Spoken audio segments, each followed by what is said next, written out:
ဂီတတူရိယာတွေစတင်ပေါ်ပေါက်ခဲ့တာလွန်ခဲ့တဲ့နှစ်ပေါင်း4000ခန့်ကတည်းကဖြစ်တဲ့ဆိုတဲ့အထောက်အထားတစ်ခုဂျာမနီနိုင်ငံမှာတွေ့ရှိရာဂီတဆိုတာလူတွေရဲ့စိတ်ကိုဗတ်ပေါင်းစုံကနေခံစားမှုရတမျိုးစုံပေးစွမ်းပါတယ်ကမ္ဘာပေါ်မှာဂီတဆိုတဲ့အရာစတင်ပေါ်ထွန်းလာခဲ့တာထောင်စုနှစ်များစွာကြာပြီးဖြစ်ကြောင်းတက်သေးတက်ကာရအဖြစ်ဂျာမနီနိုင်ငံကဂူတစ်ခုမှာဂီတနဲ့ပတ်သက်တဲ့လေမုတ်တူရိယာတစ်ခုကိုမထင်မှတ်ပဲတွေ့ရှိခဲ့ရပါတယ်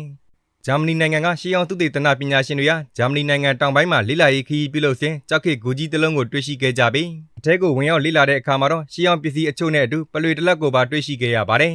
ဒီပလွေကလင်းတာအယိုးနဲ့ပြုလုပ်ထားတာဖြစ်ပါတယ်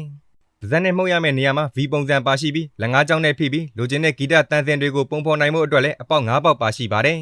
ပလွေက3.3လက်မကျယ်ဝန်းပြီးအရှည်73လက်မခန့်ရှိပါတယ်ဒီကိုနီးကဂျိုင်ဆင်ကလိုစတာလီဆိုတဲ့အရက်မှာလဲရှေးအောင်ပလွေအပိုင်းစတွေကိုတွေ့ရှိခဲ့ရပူပြီးလေ့လာမှုတွေပြုလုပ်ရမှာတော့အဆိုပါပလွေအပိုင်းစတွေရဲ့တက်တန်းကနှစ်ပေါင်း3000ခွဲလောက်ရှိပြီလို့သိရပါတယ်အခုတွေ့ရှိရတဲ့လင်းနာယိုပလွေကတော့အရင်တုန်းကတွေ့ရှိရတဲ့ပလွေအပိုင်းစတွေထက်တောင်မှတက်တန်းပိုရင်ပြီးပလွေရဲ့တက်တန်းကနှစ်ပေါင်း4000လောက်အထိတောင်မှရှိနေပြီလို့ပညာရှင်တွေကဆိုကြပါတယ်ဒါကြောင့်လူသားတွေကတမိုင်းမတင်မီခေတ်ကလေးကပျော်ပြည့်ရေးနဲ့ပတ်သက်လို့အစဉ်တန်းမြင့်မြင့်တွေးခေါ်ပုံဖော်နိုင်ခဲ့ကြောင်းကိုခိုင်မာတဲ့တွေ့ရှိချက်လည်းဖြစ်ခဲ့ပါတယ်